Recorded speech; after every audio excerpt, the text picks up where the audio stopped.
Please take your seats. I so appreciate our music team who can lead us through thunderous shouts of youth services last week. It was loud last week in this room, and lead us to quieter places of contemplation and hymn-like songs. I think it speaks of maturity when a church can sing to God regardless of the style of music and the genre of music. And I appreciate that our team confidently leads us in all these spaces. So thank you to the team for pulling our hearts towards Jesus and anchoring our souls. Ulrika, thank you for that invitation this morning to anchor our souls in Him. We are busy with our series, 10 Words to Live By. We've been going through the beautiful Decalogue, the 10 Commandments, the 10 words that God gave His covenant people when He told them, now that I've set you free from slavery, this is how I desire you to live. And last week was commandment number 5, when we looked at what it means to honor our parents and how God instituted in there the honor of authority for the institutions that He gave this earth, which is family first, and then His people, the church, and the state, and how we need to walk in honor of God's purposes. Now, I know that many of you are super excited, and you could not wait for week number 6, because today is Exodus 20, verse 13, you shall not murder. Are there any questions? If you're murdering people, please stop. God doesn't like it. It's not nice. The 10 words captures all that God longs for us to walk in, and it helps us live with flourishing, healthy relationships. First with Him, and then with each other. And now the 6th to the 10th command, where we are heading for the next few weeks, it really gets into more particulars on our human relationships and some very strong things. So a reminder this morning that the 10 words is not just about God's prohibition, Him prohibiting things, but it's an invitation to know what covenant people look like and how we live. So let's just quickly look forward for the next few weeks, the next 5 that's to come. It speaks about people who values and honors the things that God values and honors. If you look at the next week, we're starting off with you shall not murder today, which is talking about a people that values life. Next week, we're going to talk about you shall not commit adultery. It speaks about a people that values marriage. Following week, you shall not steal, a people that values property. Then you shall not bear false witness, a people that values the truth. And then we will conclude our series with you shall not covet, a people that values contentment. Now, when you look at that, don't you see and think that that looks like a pretty safe, peaceful, and happy community? My life is safe. No one is going to come and try and murder me. My marriage is safe, and therefore my family is safe. My property is safe. What is said about me is trustworthy and truthful. And my heart is content with whatever God gave me. I don't want anything else, because my portion is what He has for me. That sounds like peace. That sounds like shalom. That sounds like the very thing that the world is trying to get. Yet somehow, the world teaches us we've got to break laws to get these things, and then we are in this isolated me journey of self. And this is what God's saying, no, my people value the things that I value, and then they'll live in communities where there's flourishing, healthy, peaceful relationships. I desire to live like that, where all these things are in such high honor that there's nothing I've got to make sure I'm covering and protecting because someone might just be lurking and breaking it down. Paul reminds us of this when he speaks to the Roman church. He says, for the commandment, you shall not commit adultery, you shall not murder, you shall not steal, you shall not covet, and any other commandment are summed up in this word, you shall love your neighbor as yourself. Love does no wrong to a neighbor. Therefore, love is the fulfilling of the law. such a needed reminder for us that we are people of a different kingdom, a different covenant, a different way of life than what the world offers. And here he's speaking to the Roman church. The other day I was watching Gladiator 2, one that I was intrigued, wanted to see what it's all about. I enjoyed the first movie many years back, and I was just in shock and awe of how well they kind of portrayed the Roman times and how brutally bad it was.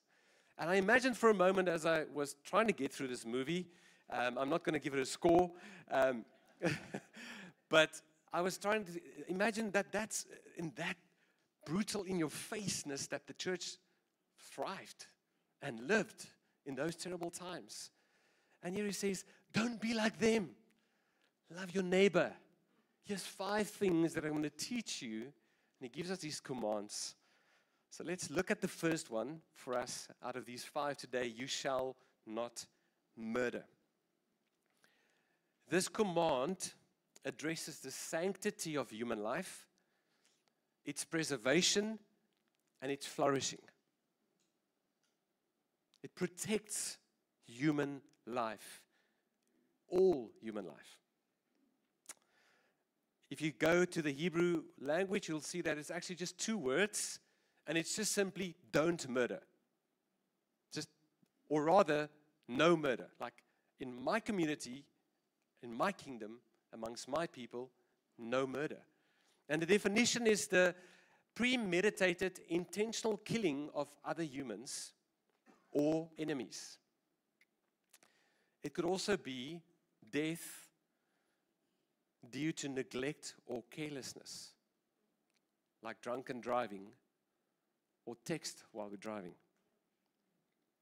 It's interesting that right after the fall, where the one law was broken, you shall not eat of the fruit, the tree of the knowledge of wisdom and evil, the next law that was broken was this one, when Cain murdered his brother Abel. Interesting how quickly murder became a thing in the human race. And God showed clearly his hatred for murder in that moment when this happened. So this command creates a community.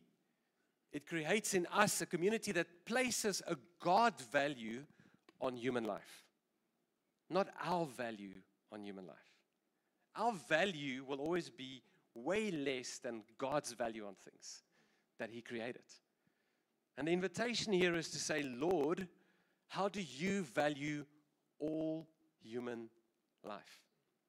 And this is the principle of this command. God alone is the giver of life and the only one who has the right to end life. That right only belongs to him. Murder is the epitome of arrogance. It usurps God's role as the only authority over someone else's life. Someone said that the act of murder is an assault on God himself. Deuteronomy 32:39. See now that I, even I, am he, and there is no God beside me. I kill and I make alive. I wound and I heal, and there is none that can deliver out of my hand. 1 Samuel 2:6. The Lord kills and brings to life. He brings down to Sheol and he raises up. So murder is an attempt to put oneself in the place of God. And it reminds us of what happened in the beginning again, right? You can be like God. And this command just reminds us of the very first sin. Now, we can think of all the reasons why killing someone is a good idea. Maybe you were slandered. Maybe you were somehow violated, abused. Maybe a family member got killed, hated, deeply offended, and there's all these terrible things that gives birth to this idea of taking ownership over someone else's life. But what God is saying to his covenant people is that none of those reasons are good enough reasons for you to take another person's life. None of the things done against us is enough to kill someone else. Because Romans reminds us, beloved, never avenge yourself, but leave it to the wrath of God. For it is written, vengeance is mine, I will repay, says the Lord. It is my right. I am the only just judge. I'm the only rightful judge. I'm the only one sovereign over all things with the authority to take a life. So murder comes with a list of friends.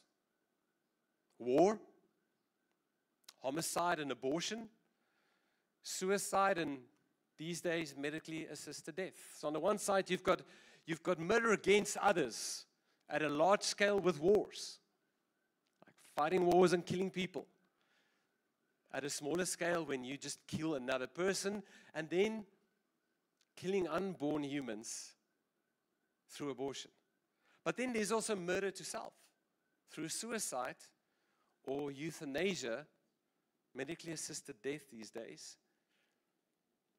It was sad to read some statistics this week, and I'm not going to bore you with it, but the one that really got me is that the greatest reason of death in the UK for men under the age of 50 is suicide.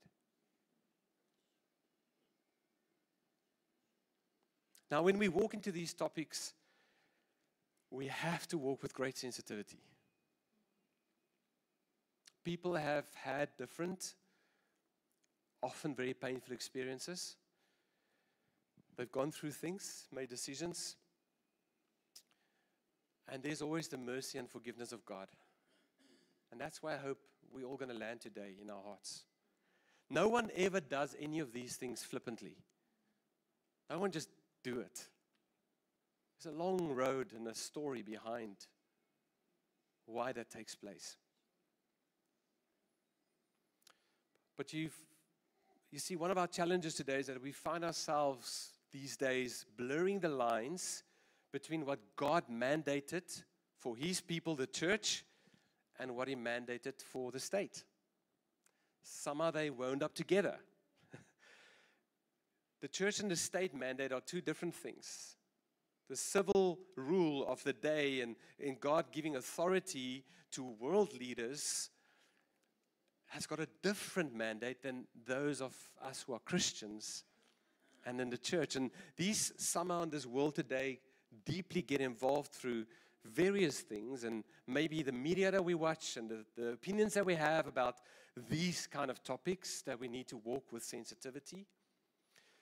But I want to be emphatically clear that to the church, to God's people, He commands us with the greatest compassion possible to uphold the sanctity of life. Regardless of how that life began in the womb, or the brokenness that that life causes later on in life. With faith and love, we always choose life over death, where it's in our power to do so. The state has responsibility to think through things and act in a way that it considers just. What is the just way to act for a pluralistic society? Because it's trying to keep a group of people together, but it's so clear to know that this command, like the others, is a personal command to each one of our own hearts. The state will be held accountable by God for what they do. Let God do what He needs to do with world leaders and decisions made at a state level. But today as a pastor, I'm not here to speak any political things. As a pastor of a church, my role is to ensure that we think about these matters the way that God does and the way that His Word instructs us. To separate what God expects in His kingdom in contrast to that of the kingdoms of the world. We have to have that separation as His people. This will actually help us to stop picking sides. Choose a side. On whose side are you on with the latest news? Let the state legislation and their decisions on things like war or assisted death or abortion be their decisions.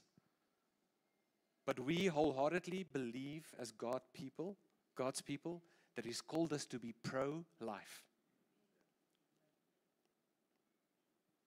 We are only accountable for our own hearts. So, let's get a little bit deeper into the heart of this command. Do not murder reminds us God alone is honored as the author of life. This command is a worship matter. It's helping us see how we see God. It's helping us see how we respond to Him.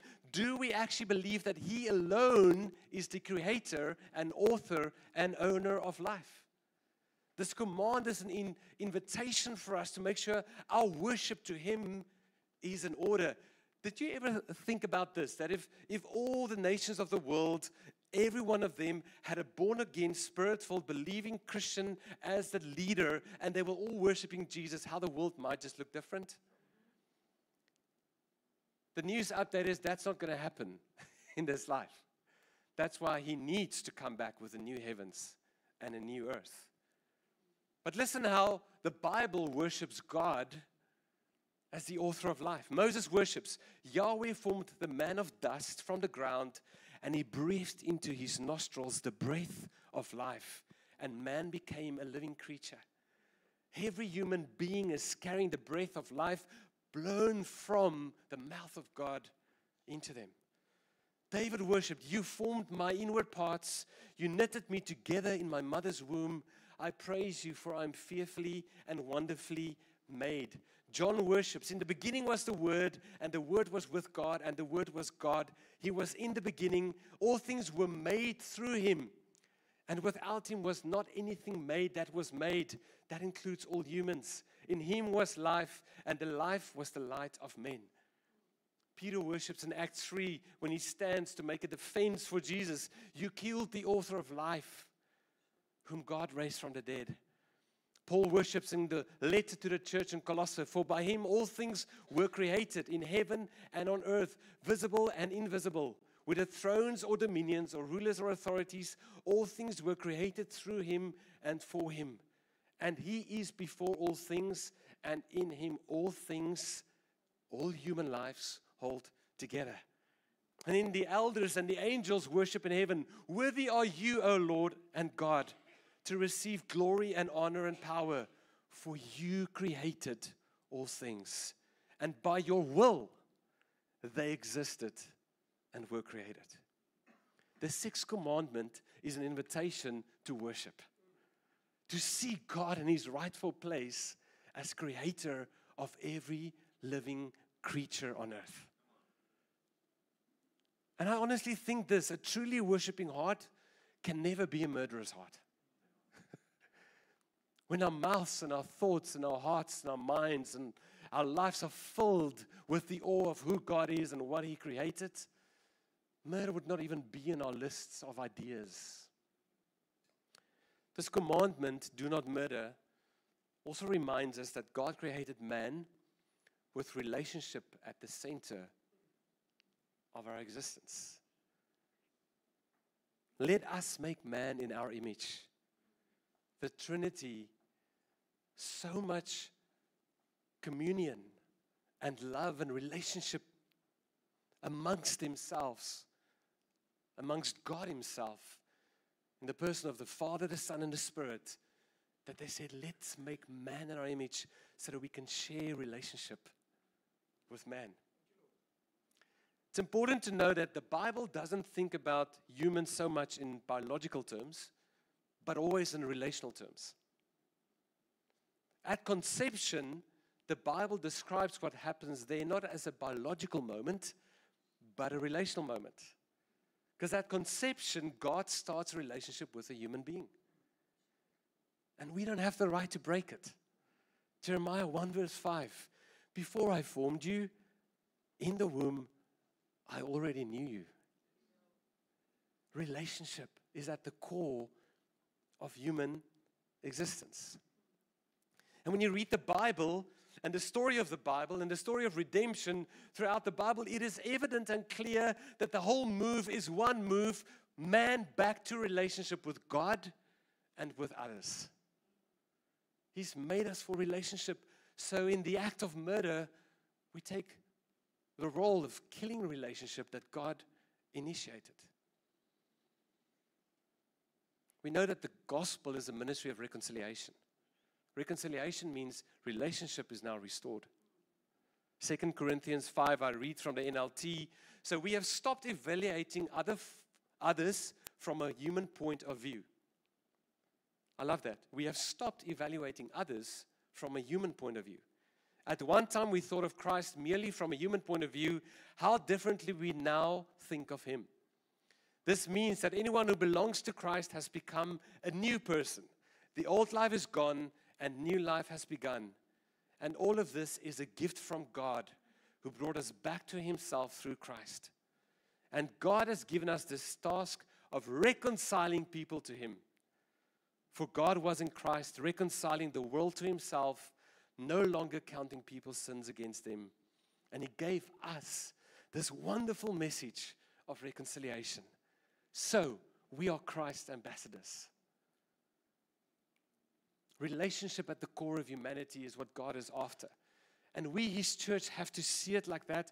And that cancels out any thoughts that we might have where we say we can take authority over someone else's lives. Murder fights against the very essence of humanity's purpose.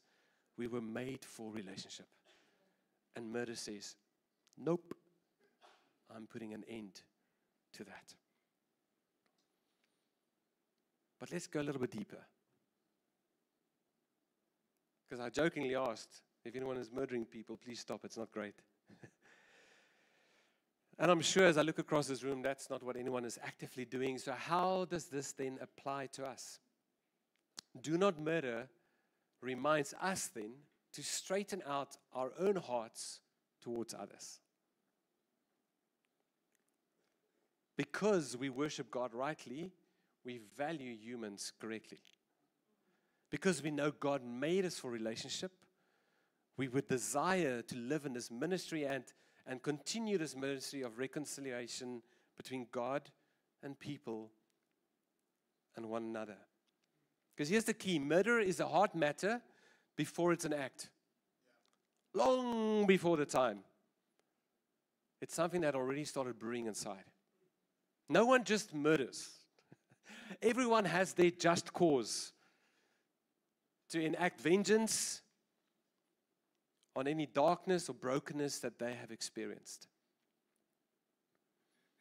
Jeremiah reminds us, the heart is deceitful above all things and desperately sick. Who can understand it?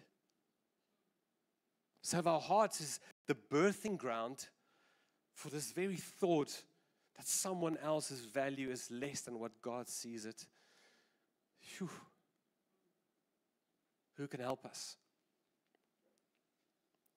Jesus takes us a little bit deeper into this idea. In the Sermon on the Mount, let's read some of his words and hear what's on his heart. You have heard it said to those of old, you shall not murder, and whoever murders will be liable to judgment. But I say to you that everyone who is angry with his brother will be liable to judgment. Whoever insults his brother will be liable to the council. And whoever says, you fool, will be liable to the hell of fire. You have heard that it was said, an eye for an eye and a tooth for a tooth. But I say to you, do not resist the one who is evil. But if anyone slaps you on the right cheek, turn to him the other also. And if anyone would sue you and take your tunic, let him have your cloak as well. And if anyone forces you to go 1 mile, go with him 2 miles. You have heard it said, you shall love your neighbor and hate your enemy. But I say to you, love your enemies and pray for those who persecute you, so that you may be sons of your Father who is in heaven. Suddenly, murder comes a little bit closer to our own hearts, right? If Jesus equates the anger that we carry inside ourselves towards someone else to murder, it's good for us to stop and pay attention. Jesus, what is there in my heart that you might be speaking about? What Jesus does with these commands, and next week we're going to speak about no adultery, and Jesus also speaks about divorce. You've heard it said that you can divorce your wife. But what he does is it's almost like a pair of binoculars that he's pulling up. So suppose you stand on a beach and in the far distance you see an island. You can comfortably stand on the island and say, or on the beach and say, hey, that's an island over there. But the moment you pull out the binoculars and start looking, you might see, ooh, there's some palm trees. That's great. Let's go a little bit deep. What else can we see? Oh, whoa, there's rocky shores. I was hoping it's going to be white sandy beaches with turquoise water. The water is actually quite green, full of algae. You can start describing the island because you're holding the binoculars. In the same way, Jesus comes through his teachings and he says, the law is you shall not murder, but let's pull out the binoculars and look a little bit closer. Let's see what that means for you in this room. Look through my lenses. The law was only a guardian up until this point, but now let me explain to you the depths of it, because I'm here to heal your hearts. And as Jesus is looking at this law of murder, he says, ooh, I see bitterness on that island. I see hatred. I see temper. I see retaliation. I see unforgiveness. I see vengeance. I see anger. And I see violence. All of a sudden, the sixth commandment is right here. Because each one of us look at that list that covers far beyond the first list we had up there. And we realize, Jesus, my heart, I think it might be sick. I might not go all the way and do the worst possible act of actually taking someone's life. But in here, there's anger. I want to retaliate and fix. I want to take revenge. I feel violent towards some people. If I see them, I can't forgive. It's too painful. You've heard it said, you shall not murder. But I say to you, anyone who lives with anger towards his brother, or who calls his brother a fool,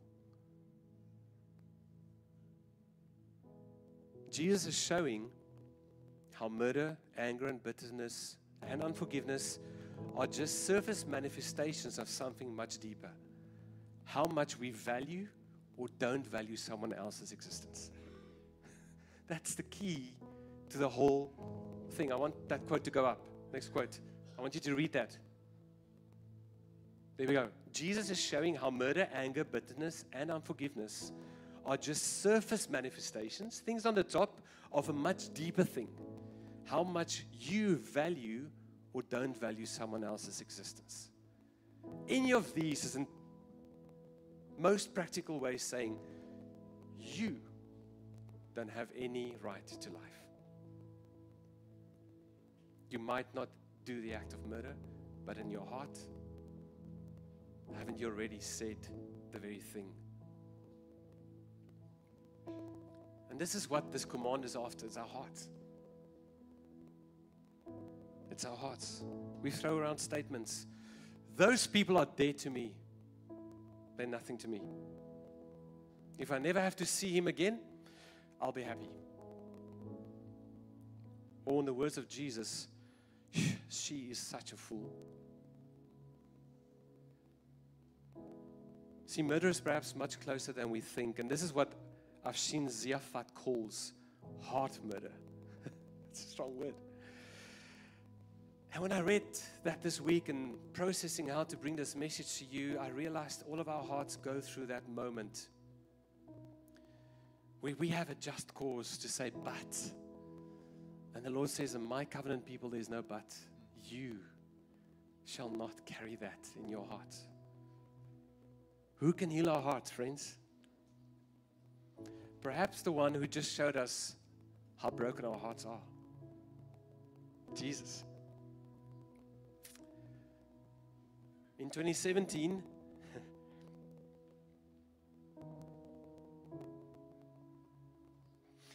I had one of the most painful, dreadful moments in my life.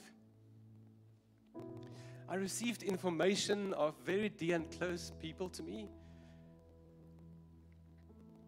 who deeply betrayed me.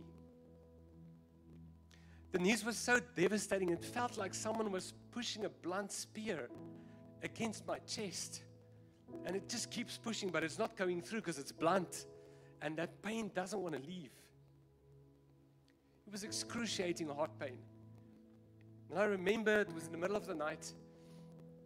It was literally the dark night of the soul for me. I was lying on a couch, drenched with tears. The only word I have to describe is I was travailing because of this pain of my heart. And I had one cry, God help me. God help me.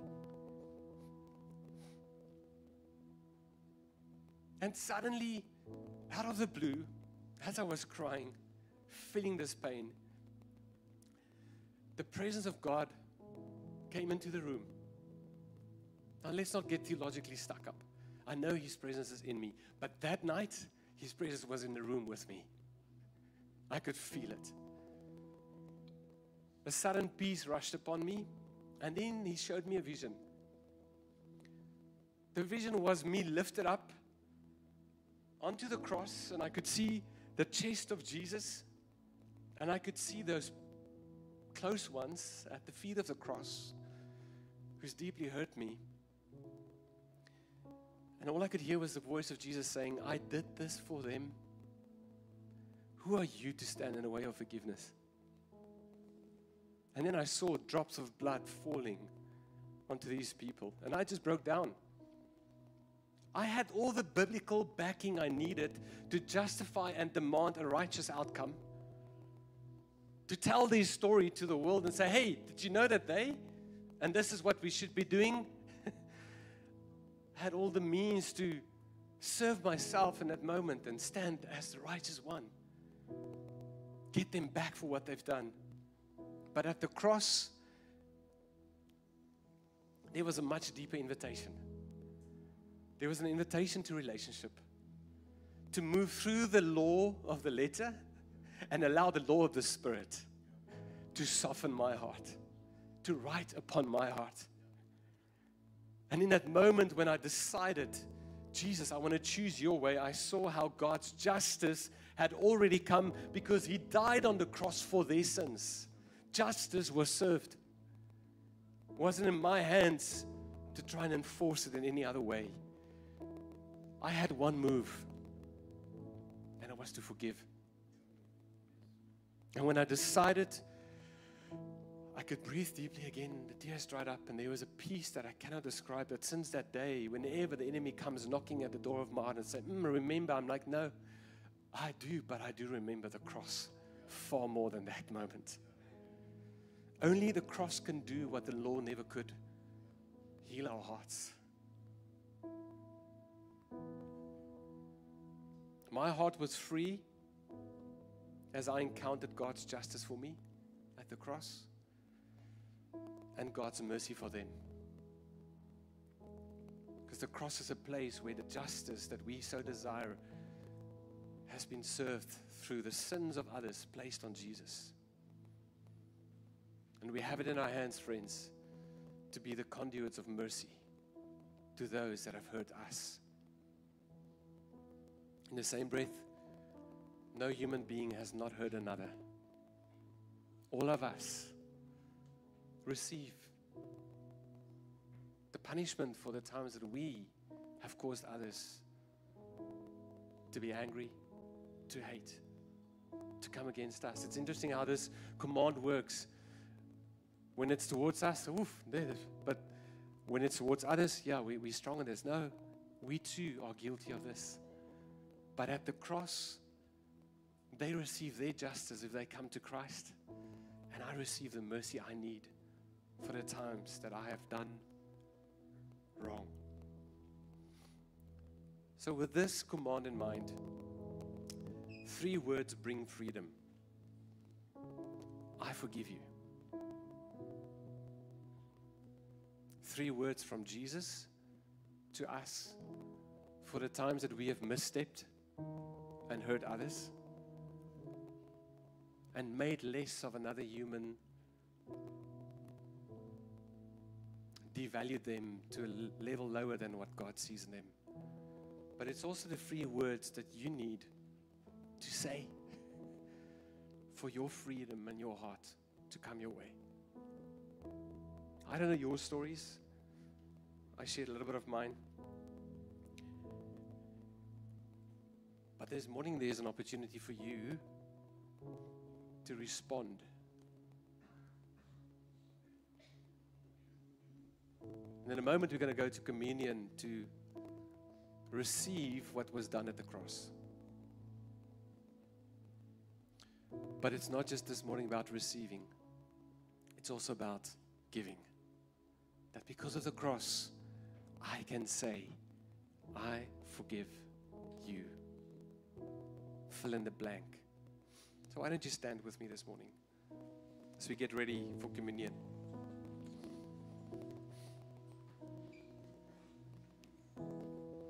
All of us this morning are in need of His mercy and forgiveness.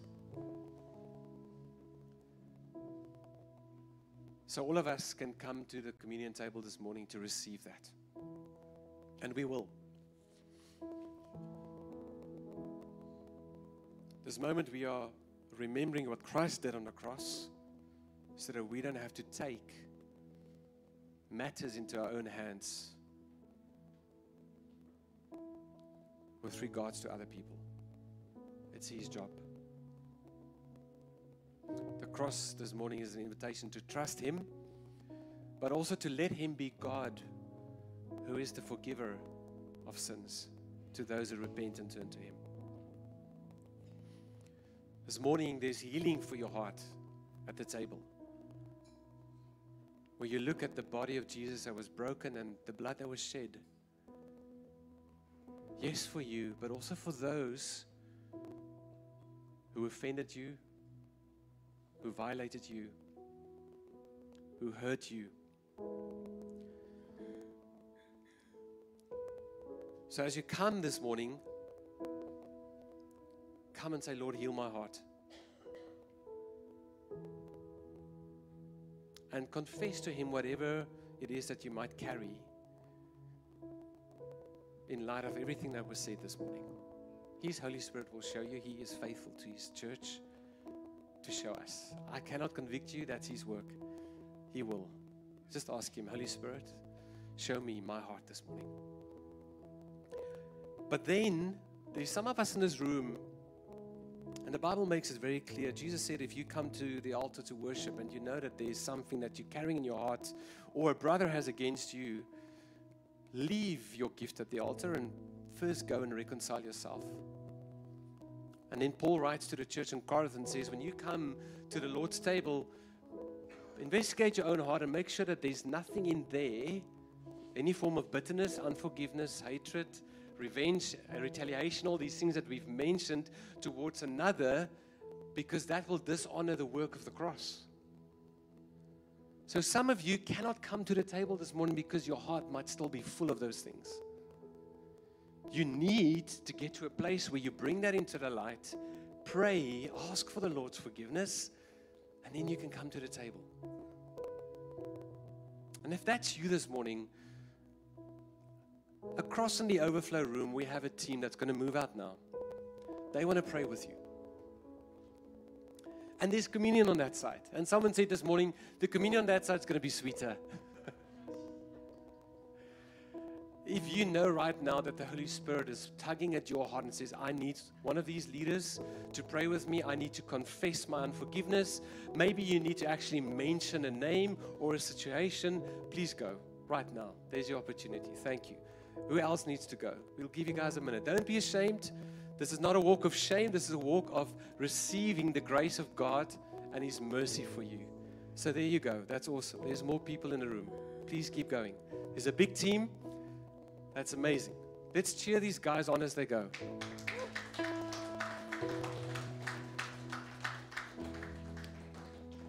For the rest of us in this room, very simply, there's still the invitation. That room is not going anywhere. If you still know that you've got to go, and maybe you are afraid this morning because what my husband or my friend or whoever is with you might think, or just what does God think? He's standing with open arms and says, come, let me get into your heart and heal it. Let me get into that place and touch those things that you've kept closed for so long. I am the healer of hearts. Please go if that's still you. But for the rest of us, there's a table in the front. There's a table there in the middle. It's our opportunity to say, God, in light of this command, we stand here free. Because you've forgiven us for all the ills that we have done against others. And Lord, you've forgiven us for the times we have allowed any of these murderous things to take root in our hearts. Confess it to Him, and then joyfully, gleefully, with anticipation and with gratitude, take the elements. His body that was broken so that we don't have to see human bodies broken. His blood that was shed so that we don't have to see human blood shed. What a Jesus, what a Savior, what a gospel. So let's come to the table this morning and enjoy the freedom. And one last time, if you need prayer, please go across. The team would love to pray with you. Lord Jesus, thank you for your communion. Thank you as we take it this morning that you set us free and our hearts are whole because your body was broken for us. In Jesus' name. You guys can go ahead.